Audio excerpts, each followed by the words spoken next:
वो बात करूंगा जो ठीक है। अगर कोई ये कहेगा कि पॉलिटिकल कमेटी ने सहूलतकारी की है तो मेरा फर्ज बनता है कि मैं उस बात को बड़े वसूख से और बुलंद आवाज से रद्द करूं।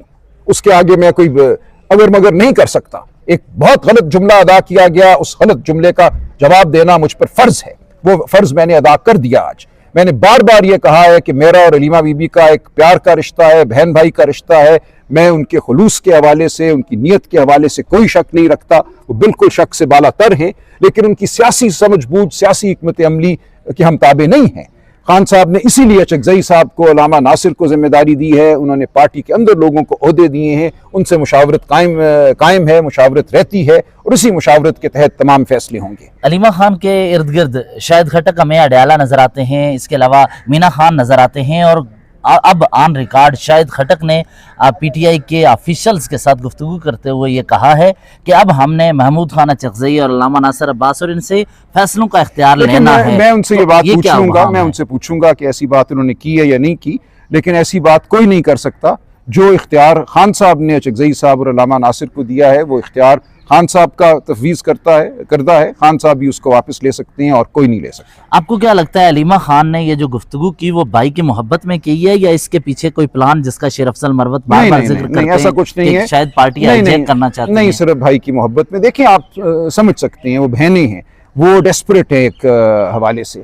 उनको अपने भाई की जो अलालत है, जो भाई की इस वक्त एक हब्से बेजा में जो कैद है, वो उन पे गिरां गुजरती है। वो अपने भाई को अपने पास देखना चाहती हैं। तो ये एक मोहब्बत के मैं समझता हूँ का एक रद्द अमल है, इसके अलावा कुछ नहीं। एक लफ्ज़ सहूलतकारी को साइड पे कर देते हैं, लेकिन इस हद तक तो बहनें और बाकी पार्टी की मरकजी क़यादत और सीनियर रहनुमा भी कहते हैं कि पीटीआई नताइज हासिल नहीं कर पा रही है, पीटीआई नहीं कर रही। देखिए, बिल्कुल ठीक है ना। देखिए, नताइज कैसे आप हासिल करें जब आपने 26वीं 27वीं तरमीम के जरिए अदालतों को बंद कर दिया, अमलन हमारे लिए अदालतें बंद हो गई। आपके सामने एक बहुत बड़ा एक ढांचा खड़ा है जबर का, जो 78 साल से इस मुल्क पर काबिज है।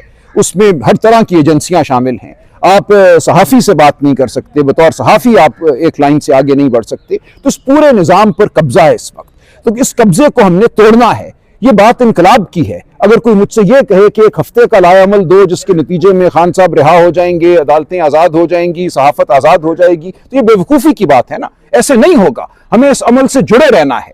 ये अमल चलता है अक़वाम की तारीख में, वो ईरान हो, वो फ्रांस हो, वो इंडोनेशिया हो, वो नेपाल हो, बांग्लादेश हो, वो लम्हा आता है। लेकिन आपको उस अमल से जुड़े रहना होता है। कोई ऐसा लाएअमल मैं आपको नहीं दे सकता कि 2 हफ्ते में ये कुछ हो जाएगा। हमने आवाज़ बुलंद करनी है, हमने वकला को साथ लेकर चलना है। पिछले चंद माह में आप देखें तो हमारा जो ग्रुप है, जो ILF के साथ रिलेटेड या प्रोफेशनल ग्रुप है, बहुत बड़ी कामयाबियां हमने हासिल की हैं। मुल्क के मुख्तलिफ बार एसोसिएशंस में, सहाफ़ी तबकों में हम मैं समझता हूँ आगे बढ़ रहे हैं। स्टूडेंट यूनियंस में हमारी बात सुनी जा रही है। तो हमने पूरी कौम को मुतहरिक करना है और ये अमल जारी है। मुज़ाहमत बिल्कुल मुस्तकिल एक अमल का नाम है, लेकिन इसके अलावा अगर मौजूदा हालात में बात करें, दुनिया जिस तरह फील्ड मार्शल आसिम मुनीर या शहबाज शरीफ के हवाले से राय दे रही है और बिलखसूस पाकिस्तान का इस वक्त वो साथ जुड़े हुए हैं, तो पाकिस्तान के हवाले से जो आपने फैसला किया था, क्या वो दुरुस्त था? आप इस बात पर कायम हैं? कौन सा फैसला? ये जो इस्लामाबाद में जलसाना करने के हवाले से और इस पर बिल्कुल ठीक फैसला नहीं, बिल्कुल बेजा तनकीद है। देखिए, कैसे मुमकिन था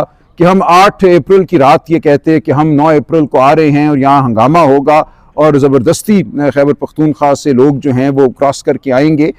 कोई भी ऐसा अमल जिसमें अंदेशा हो नक्शे अमन का, वो मुनाफी होता उस वक्त पाकिस्तान के मुफादात के, उम्मत के मुफादात के। एक बहुत बड़ी कॉन्फ्रेंस थी जो यहाँ होने जा रही थी। हमने बिल्कुल ये तकाजा किया कि इमरान खान साहब को शिफा इंटरनेशनल मुंतकिल किया जाए, उनकी बहनों को उन तक रसाई दी जाए, उनके मालिजीन को उन तक रसाई दी जाए। लेकिन हम धमकी तो नहीं दे सकते थे। उस शाम सफारतकार हमारे साथ गुफ्तगू कर रहे थे, दोस्त ममालिक के। सबका ये तकाजा था कि एक बहुत अहम वाक़या है, बहुत अहम कॉन्फ्रेंस है, इसको पुरअमन माहौल में होना चाहिए और आपकी तरफ से कोई ऐसा अमल नहीं होना चाहिए जिससे इस कॉन्फ्रेंस को ठेस पहुंचे। हमने ठीक फैसला किया। यानी आप ये कहते हैं कि सियासी और सोच का जो इख्तिलाफ आपका फील्ड मार्शल से या मौजूदा क़यादत से है वो एक तरफ, लेकिन इस हवाले से पाकिस्तान का मुस्तकबिल में भी कोई ऐसा इक़दाम आता है, क्योंकि टॉक्स दोबारा होनी है, तो PTI रियासत के साथ खड़ी नजर आएगी?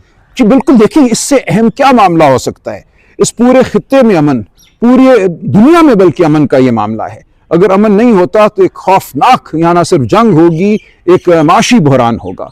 तो एक ऐसा मामला है जिसमें बतौर इंसान हमें मावनत करनी है, बतौर पाकिस्तानी, बतौर मुसलमान, हर सतह पे बतौर जी शऊर हमें इसकी मावनत करनी है। यह कहना कि सहूलतकारी है बिल्कुल गलत बात है। हमने उम्मत की फलाह के लिए, पाकिस्तान की फलाह के लिए और पीटीआई को एक जिम्मेदार जमात के तौर पे साबित करने के लिए यह सब कुछ करना था और हमने किया और ठीक फैसला किया। तो आखिर पे हम ये कह सकते हैं पीटीआई सोशल मीडिया के किसी प्रेशर के बगैर संजीदा अब फैसले करेगी बजाय इसके बिल्कुल ऐसा ही है जी। देखें, सोशल मीडिया पे हमारे बच्चे हैं, हर बच्चे के हाथ में फोन है, हर बच्चा एक्स पे कुछ लिख सकता है, तो वो कोई दानिश वाले लोग नहीं है। ठीक है, एक राय है, वो एक अवाम की राय है। जमहूरियत में ऐसे ही होता है, 18 साल के नौउम्र शख्स को भी वोट का हक है और उसकी राय अहमियत रखती है।